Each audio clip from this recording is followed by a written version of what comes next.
وقال رسول الله صلى الله عليه وسلم من صام رمضان إيمانا واحتسابا غفر له ما تقدم من ذنبه صدق الله وصدق رسوله النبي الكريم أما بعد. ابھی کچھ دیر پہلے ایک نوجوان ساتھی مجھ سے ملا اور اس نے کچھ مسائل مجھ سے پوچھے. ذرا عام فہم اور موٹے مسائل تھے.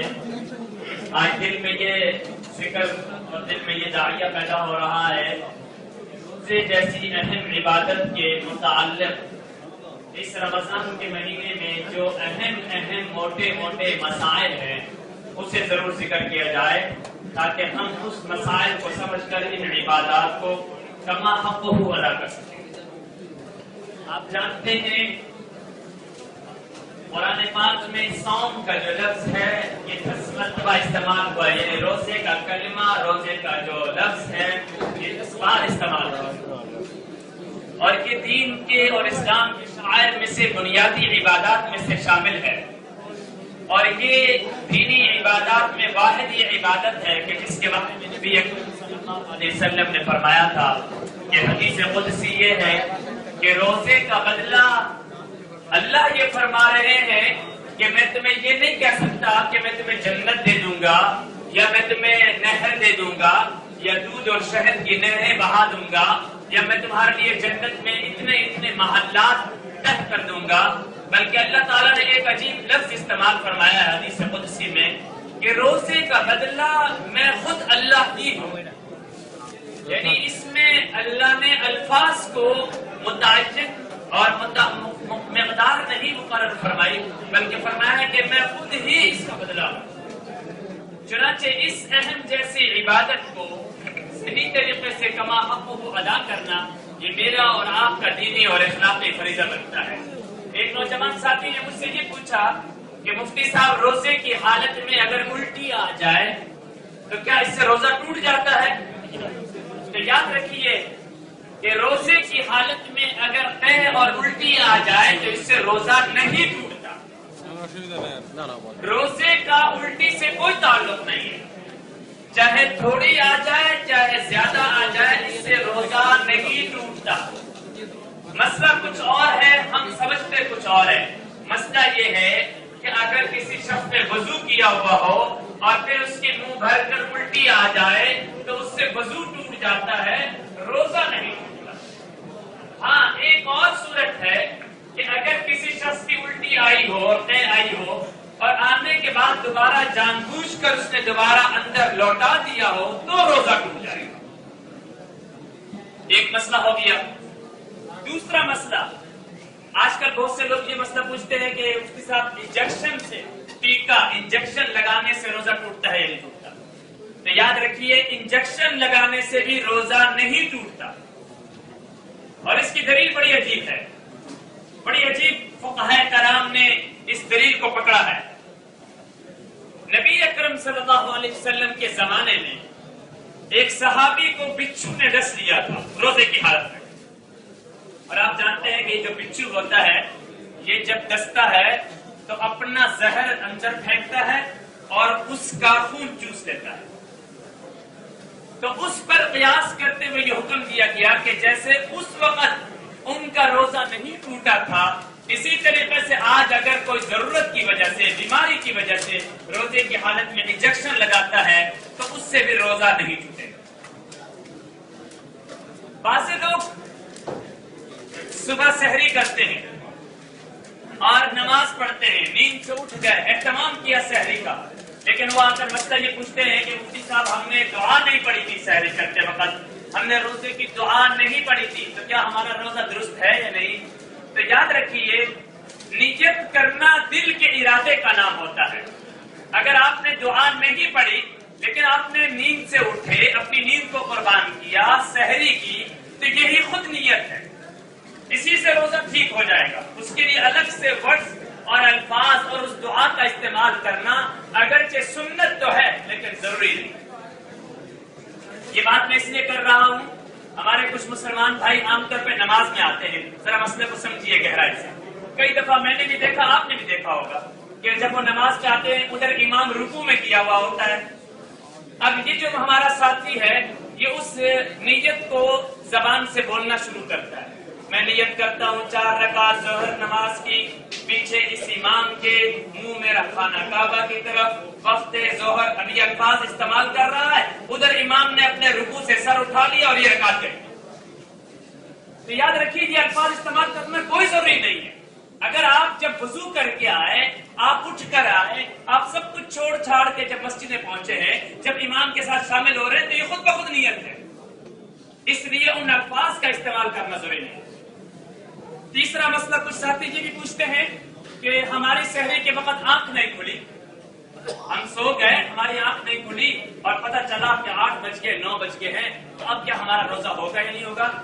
تو یاد رکھیے اگر زوال سے پہلے یعنی نصف دن سے پہلے زوال کا وقت غالباً میرا خیال ہے کام کا ٹائم شاید 11:30 پونے 12 کا ٹائم ہوتا ہوگا غالباً نہیں پتا. اگر اس وقت سے پہلے اگر کسی ساتھی نے بغیر سحری کیے ہوئے بھی روزے کی نیت کر لی تو روزہ ٹھیک ہو جائے گا اور روزہ اس کا ادا ہو جائے گا. لیکن اگر اس کے بعد اگر وہ لیٹ ہو گیا ہے تو نصف دن آدھا دن بغیر نیت کے گزرا ہے تو روزہ اس کا ٹھیک ہے.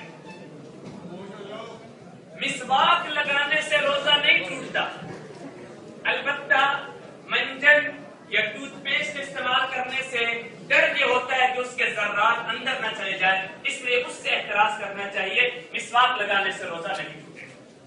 بعض لوگ دمے کے مریض ہوتے ہیں، نیبولائزر اور انہیلر استعمال کرتے ہیں. تو یاد رکھیے دمے کے مریض اگر ایسا نیبولائزر اور ایسا انہیلر استعمال کرتے ہیں جس میں دوائی کے اجزاء نہ ہو، صرف اور صرف ہوا ہو اور اس ہوا کے ذریعے سے سانس کی آمد و رفت ہوتی ہو، تو اس سے بھی روزہ نہیں ٹوٹے گا. لیکن اگر ایسی انہیلر یا ایسا نیبولائزر استعمال کیا جا رہا ہو جس میں دوائی کے اجزاء شامل ہوں، تو اگر اس کو استعمال کر دیا گیا تو اس سے روزہ ٹوٹ جائے گا.